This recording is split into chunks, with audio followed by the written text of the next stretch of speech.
नमस्कार, आप देख रहे हैं हिंदुस्तान प्राइम टाइम। मैं हूं आपके साथ आयशा। आइए नजर डालते हैं आज की बड़ी खबरों पर। मणिपुर में एक बार फिर हिंसा भड़कने की खबर सामने आई है। बताया जा रहा है कि इस ताजा हिंसा में करीब 25 घरों को आग के हवाले कर दिया गया, जिससे कई परिवारों को अपना घर छोड़ने पर मजबूर होना पड़ा। घटना के बाद पूरे इलाके में तनाव का माहौल है और सुरक्षा व्यवस्था बढ़ा दी गई है। प्रशासन हालात पर नजर बनाए हुए है और स्थिति को नियंत्रित करने के लिए अतिरिक्त बल तैनात किया गया है। महाराष्ट्र में रितु तावड़े को मेयर चुना गया है। उनके मेयर बनने के बाद राजनीतिक हलकों में हलचल तेज हो गई है और समर्थकों ने इसे बड़ी जीत बताया है। मेयर पद संभालने के बाद अब शहर के विकास, स्वच्छता, सड़क, पानी और अन्य नागरिक सुविधाओं पर नई योजनाएं लागू होने की उम्मीद जताई जा रही है। वहीं विपक्ष भी उनके कार्यकाल पर नजर बनाए हुए है। महापौर पद का यहाँ पे मौका मिला है तो मैं ज़रूर मुंबई करके सेवक करके यहाँ पे काम करूँगी। मुहिम तो हमारी ऑलरेडी शुरू हो चुकी है। आदरणीय हमारे मुख्यमंत्री देवेंद्र फडणवीस साहब जी, उन्होंने ये काम शुरू किया है और इस तरीके से मैं आपको बताना चाहती हूँ कि 4 दिन पहले एमजी रोड से लेके पूरा हमने विजिट करके वहाँ पे जितने भी घाटकोपर में, वैसे तो हमारा काम चालू है। किरीट भाई भी इसके ऊपर बहुत काम कर रहे हैं। अभिनेता रणवीर सिंह को धमकी मिलने की खबर सामने आई है। इस मामले को गंभीरता से लेते हुए पुलिस और सुरक्षा एजेंसियां जांच में जुट गई हैं और धमकी देने वाले व्यक्ति की पहचान करने की कोशिश की जा रही है। बताया जा रहा है कि रणवीर सिंह की सुरक्षा को लेकर भी सतर्कता बढ़ा दी गई है। इस घटना के बाद फिल्म इंडस्ट्री में भी सुरक्षा को लेकर चिंता बढ़ती नजर आ रही है। सूरजकुंड मेले में मशहूर पंजाबी गायक गुरदास मान ने अपनी मधुर आवाज से दर्शकों का दिल जीत लिया। उनके लाइव कार्यक्रम में बड़ी संख्या में लोग पहुंचे और पूरा माहौल संगीत और तालियों से गूंज उठा। गुरदास मान के गीतों ने दर्शकों को झूमने पर मजबूर कर दिया और मेले में एक अलग ही उत्सव जैसा माहौल बन गया। कार्यक्रम के दौरान लोगों ने खूब फोटो और वीडियो भी बनाए। थाईलैंड की राजकुमारी ने ताजमहल का दीदार किया। उनके इस दौरे को लेकर पर्यटन विभाग और सुरक्षा एजेंसियों ने खास इंतजाम किए थे ताकि किसी तरह की कोई परेशानी न हो। राजकुमारी ने ताजमहल की खूबसूरती की सराहना की और वहां के इतिहास व स्थापत्य कला में रुचि दिखाई। इस दौरे से एक बार फिर ताजमहल की वैश्विक लोकप्रियता चर्चा में आ गई है। लखपति बिटिया योजना को मंजूरी दे दी गई है, जिसके तहत लाभार्थियों को 1 लाख रुपये दिए जाएंगे। सरकार का कहना है कि इस योजना का मुख्य उद्देश्य बेटियों की शिक्षा और भविष्य को आर्थिक रूप से मजबूत करना है ताकि किसी भी बेटी की पढ़ाई पैसों की कमी के कारण न रुके। योजना के तहत पात्र परिवारों को तय नियमों के अनुसार सहायता राशि दी जाएगी। इस फैसले को लेकर लोगों में काफी उत्साह भी देखने को मिल रहा है। दिल्ली विश्वविद्यालय का पहला साहित्य महोत्सव आज से शुरू हो रहा है। इस आयोजन में साहित्य, कविता, कहानी, विचार विमर्श और कई सांस्कृतिक कार्यक्रम शामिल होंगे, जिसमें देश भर के लेखक, कवि और बुद्धिजीवी हिस्सा लेंगे। विश्वविद्यालय प्रशासन का कहना है कि यह महोत्सव छात्रों को साहित्य और रचनात्मकता से जोड़ने का एक बड़ा मंच बनेगा। कई सत्रों में किताबों पर चर्चा, कवि सम्मेलन और संवाद कार्यक्रम भी रखे गए हैं। सूरजकुंड मेला शिल्पकारों और कलाकारों को अंतर्राष्ट्रीय पहचान दिलाने में अहम भूमिका निभा रहा है। यहाँ देश विदेश से लोग आते हैं और भारत के पारंपरिक हस्तशिल्प, कला और संस्कृति को करीब से देखते हैं। मेले में अलग अलग राज्यों के स्टॉल लगाए जाते हैं, जहाँ कारीगर अपने हाथ से बने उत्पादों की प्रदर्शनी और बिक्री करते हैं। यह मेला न सिर्फ संस्कृति को बढ़ावा देता है, बल्कि हजारों कारीगरों के रोजगार का भी बड़ा जरिया बनता है। अब राष्ट्रगान से पहले वंदे मातरम गाना जरूरी किए जाने की बात सामने आई है। इस फैसले को लेकर चर्चाएं तेज हो गई हैं और अलग अलग वर्गों की प्रतिक्रियाएं भी आ रही हैं। कुछ लोग इसे देशभक्ति और राष्ट्रीय भावना को मजबूत करने वाला कदम बता रहे हैं, जबकि कुछ लोग इसे नियमों और परंपराओं से जोड़कर सवाल भी उठा रहे हैं। फिलहाल इस फैसले को लेकर स्पष्ट दिशा, निर्देश और प्रक्रिया पर भी चर्चा जारी है। साहित्य अकादमी से सम्मानित शायर कृष्ण कुमार तूर का निधन हो गया है। उनके निधन से साहित्य जगत में शोक की लहर दौड़ गई है और कई लेखकों, कवियों व साहित्य प्रेमियों ने उन्हें श्रद्धांजलि दी है। कृष्ण कुमार तूर अपनी गहरी सोच, भावनात्मक शायरी और साहित्यिक योगदान के लिए जाने जाते थे। उनके जाने से हिंदी उर्दू साहित्य को बड़ी क्षति मानी जा रही है और उनके चाहने वाले उन्हें लंबे समय तक याद रखेंगे। राष्ट्रीय स्वयंसेवक संघ के 100 वर्ष पूरे होने के उपलक्ष्य में सकल हिंदू समाज A&F ब्लॉक बस्ती कृष्णनगर द्वारा सोमवार को एक भव्य विराट हिंदू सम्मेलन का आयोजन पूर्वी दिल्ली के कृष्णनगर में आयोजित किया गया, जिसमें सनातन संस्कृति, राष्ट्रभक्ति और सामाजिक समरसता का सशक्त संदेश दिया गया। ये सम्मेलन पुनर्तः कृष्णा नगर क्षेत्र के नागरिकों द्वारा आयोजित किया गया था, जिसमें क्षेत्र के हजारों नागरिकों ने उत्साहपूर्वक भाग लिया। इस मौके पर मुख्य अतिथि महामंडलेश्वर महंत श्री नवल किशोर दास जी, श्री मिथिलेश जी, क्षेत्र सह कार्यवाहक श्री अनिल गोयल, विधायक कृष्णनगर श्री संदीप कपूर, निगम पार्षद श्री वी के मोंगा जी, श्री विजय जी, सह जिला कार्यवाहक श्री अनिल जी, नगर कार्यवाहक के अलावा अन्य गणमान्य व्यक्तियों ने उपस्थित होकर इस कार्यक्रम को सशक्त बनाने के उद्देश्य से लगातार धार्मिक आयोजन कर हिंदुत्व को और मजबूत बनाने पर जोर दिया जा रहा है। तथा वहीं इस कार्यक्रम की अध्यक्षता डॉक्टर श्रीमती राधा जैन ने की। इसके अलावा संस्था के सचिव श्री देव अग्रवाल एवं कोषाध्यक्ष श्री दिनेश जैन ने आयोजन की सभी व्यवस्थाओं की बागडोर बड़ी जिम्मेदारी के साथ संभाली।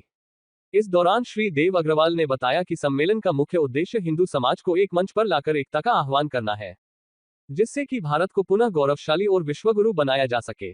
इसके अलावा कार्यक्रम में श्री राजीव गौड़, श्री रवि रस्तोगी, श्री गिरधारी लाल, श्री रमेश यादव, जिला कार्य सेवा टोली, श्री सुरेश अरोड़ा, शाखा कार्यवाहक तथा श्री भरत जैन, श्री दीपक गुप्ता, श्री राजीव अग्रवाल, श्री जगदीश, श्री कोमल तिवारी, श्री विवेक मित्तल और श्री मुकेश जैन जी के अलावा अन्य गणमान्य व्यक्तियों ने उपस्थित होकर इस कार्यक्रम में एकता और चेतना का संदेश दिया गया। इस विराट आयोजन में महिलाओं, बच्चों, युवाओं एवं वरिष्ठ नागरिकों की बड़ी भागीदारी देखने को मिली। कार्यक्रम का मुख्य उद्देश्य समाज के प्रत्येक वर्ग को भारतीय संस्कृति, राष्ट्र चेतना, नैतिक मूल्यों और सामाजिक एकता से जोड़ना है। हो सकते हैं, पूरा समाज हिंदू है, इसमें कोई मुस्लिम, कोई ईसाई, कोई सिख या कोई जाति या कोई भेदभाव नहीं है, सब हिंदू हैं। जिसकी सोच देश को, भारत माता को आगे बढ़ाने की है, विश्वगुरु बनाने की है, वो सब हिंदू हैं। देव साहब, इसको कहाँ तक आगे हिंदू ले जाना चाह रहे हैं विराट महोत्सव को? देखो, हमारा जो लक्ष्य है वो भारत को विश्वगुरु बनाने का है और इसमें सब हम प्रयासरत हैं। पूरा हमारा समाज प्रयासरत है, आरएसएस पूरा प्रयासरत है कि भारत किसी भी तरीके से विश्वगुरु बनना है और ये बन के ही रहेगा। जिस तरीके से प्रयास हो रहे हैं, सब लोग इकट्ठे हो रहे हैं, संगठित हो रहे हैं, समाज में जो मैसेज जा रहा है, समाज में जो युवा पीढ़ी है उसको भी मैसेज जा रहा है कि अब हम सब एक हैं। अब ये राजनीति नहीं चलेगी, इसमें ये कोई चीज़ नहीं चलेगी कि सब अलग अलग है, हम सब एक हैं। संघ के 100 वर्ष पूरे होने पर जो है ये पूरे देश के अंदर हिंदू सम्मेलनों का आयोजन किया जा रहा है। हिंदू समाज को इकट्ठा करना और देश सेवा में देश को आगे बढ़ाने में लगाना, ये इनका उद्देश्य है और पूरे समाज को बुलाकर उनमें एकता की भावना जागृत करना है और छोटे बच्चों से लेकर बड़े तक को प्रेरणा देना आज इन सम्मेलनों का जो है मुख्य मकसद है। और पूरी दिल्ली के अंदर 2000 से ज़्यादा सम्मेलन हर बस्ती में हो रहे हैं। जैसे आज ये जो सम्मेलन है ये ई और एफ ब्लॉक का है, तो 10,000 की संख्या पे ऐसे सम्मेलन करके और हिंदू समाज के सभी वर्गों को RWS, मार्केट एसोसिएशन और समाज के लोगों को बुला के इकट्ठा बिठाना, समाज कैसे बढ़ना चाहिए, हिंदुओं में एकता कैसे आ सकती है, कैसे देश आगे बढ़ सकता है, इन सभी चीज़ों पर जो है वो विचार विमर्श हो रहा है। विश्व में भारत में सबसे ज़्यादा युवा पीढ़ी है। अगर वो अपने आप को समझने लगी हम हिंदू हैं और हिंदू की एकता जरूरी है, तो ये बहुत बड़ा सफल अभियान होने वाला है। जब ये पूरे 15 फरवरी तक जब पूरे कार्यक्रम हो जाएंगे, आप देखेंगे भारतवर्ष जो है को एक नई दिशा मिली है। और इसके अलावा क्या चाहते हैं कि भाई आप और कुछ कहना चाहेंगे विराट सम्मेलन को लेके? विराट हिंदू सम्मेलन 5 परिवर्तन के नाम से चला है। पर्यावरण में बदलाव आना चाहिए, हर घर के परिवार के सदस्य को पर्यावरण के महत्व की जरूरत है। परिवार प्रबोधन दूसरा विषय है। हमें अपने परिवार के साथ बैठना चाहिए, आपस में अपने बड़े बूढ़ों की बात करनी चाहिए, बच्चों के साथ समन्वय बना के रखना चाहिए। तीसरा विषय है सामाजिक समरसता। हम कोई जाति बिरादरी से ऊपर उठ के वीएल प्रोडक्शन द्वारा बुधवार 4 फरवरी 2026 को एक रंगारंग शाम के तहत एक म्यूजिकल गेट टुगेदर कार्यक्रम का आयोजन पूर्वी दिल्ली के निर्माण विहार स्थित SSS स्टूडियो में आयोजित किया गया। इस मौके पर मुख्य अतिथि रहे अव्य प्रोडक्शन के CEO श्री योगेश मलिक जी और प्राइम ग्रुप के चेयरमैन श्री सुभाष जिंदल और advocate Shri Anuj Dhaka, Shri Pankaj Mehndi, founder Ganpati properties Dehradun, Shazia Aftab, director of Ribazia group Shri Sarthak Chaudhary, model and actor और brand ambassador of VL production house, विशिष्ट अतिथि श्री पवन सोपती जी के अलावा Shri Junaid Hussain Khan, model and actor Shri Rajesh Bhatia, ओनाग्राम धर्म, Shrimati Mamta Yadav, social activist doctor Imran anchor के अलावा अन्य गणमान्य व्यक्तियों ने उपस्थित होकर इस कार्यक्रम की शोभा बढ़ाई। इस कार्यक्रम का आयोजन वीएल प्रोडक्शन हाउस की सीईओ श्रीमती शालू राठी ने किया, जो काबिले तारीफ रहा। तथा वहीं इस कार्यक्रम में एक से बढ़कर एक सिंगरों ने अपनी मधुर आवाज का जादू बिखेरकर इस महफिल को और भी रंगीन बनाकर अपना समा बांधा। जैसे ही उपमा दुआ ने मंच का संचालन शुरू किया, फिर क्या था कि हॉल में बैठे हजारों दर्शकों की तालियां की गड़गड़ाहट से हॉल गूंज उठा। इस कार्यक्रम की बागडोर गैलेक्सी प्रोडक्शन हाउस के सीईओ श्री शफीक उर रहमान ने संभाली, जो काफी सराहनीय रहा।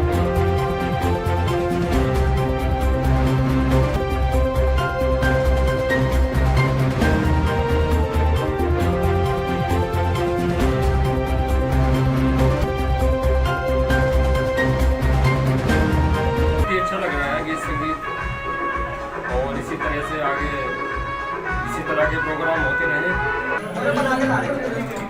बहुत ही शानदार इवेंट रहा और शालू जी तो Yogesh ji V L production, आभ्या production ऐसा प्रोडक्शन हाउस है जो टैलेंट को आगे बढ़ाता है। टैलेंट बहुत है दुनिया में, टैलेंट को आगे लेके जाने वाले लोग बहुत अच्छे ऑर्गेनाइजर हैं। वीएल प्रोडक्शन के जो सीईओ हैं, फाउंडर हैं वो, और प्रोग्राम हमेशा ऐसे जगमगाता हुआ प्रोग्राम देखने को मिलता है।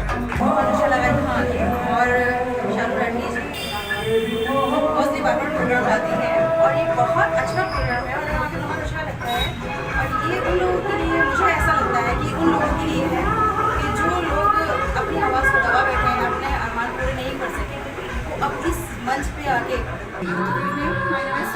मैं यहाँ शालू जी मेरे बेस्ट फ्रेंड हैं और योगेश जी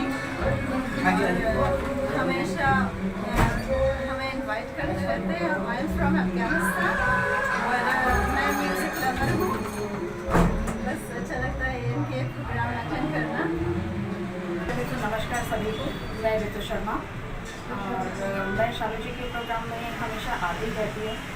जब मुझे टाइम मिलता है मैं ज़रूर आती हूँ और शालू जी का प्रोग्राम बहुत अच्छा होता है। वीएल प्रोडक्शन के उसमें ये प्रोग्राम कर रही हूँ और अच्छे सिंगर्स आते हैं, अच्छे गैदरिंग होती है इनके शोज़ में।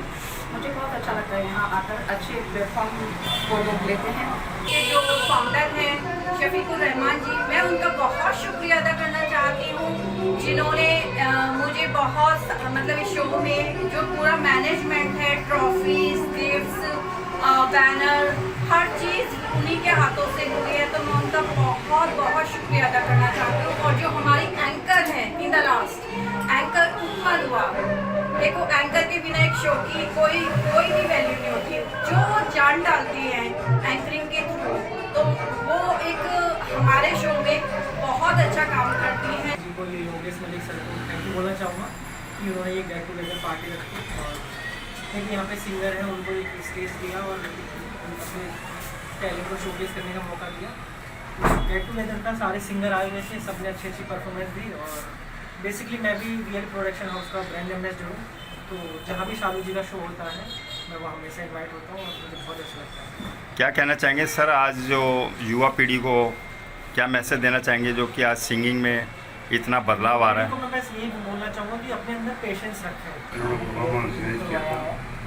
और मतलब एक यहाँ महफिल में आके एक लगता है कि जैसे गर्माहट आ गई। आज एक गर्मी की शुरुआत हुई है तो उसके साथ शालू राठी जी के प्रोग्राम को देखते लग रहा है बहुत अच्छा लगा। जितने सिंगर आज आए हुए थे सबने बहुत अच्छी परफॉर्मेंस की, एक से ये बहुत बड़ी बात है। और इनका जो ऑर्गेनाइजेशन है, जो प्रोग्राम को ऑर्गेनाइज किया वो बहुत तरीके से, बहुत सलीके से और बहुत अच्छे तरीके से किया। मैं बहुत सी जर्नलिस्ट बहुत से करना चाहता हूँ, देखता हूँ। सभी को पहले नमस्कार आपके चैनल के माध्यम से।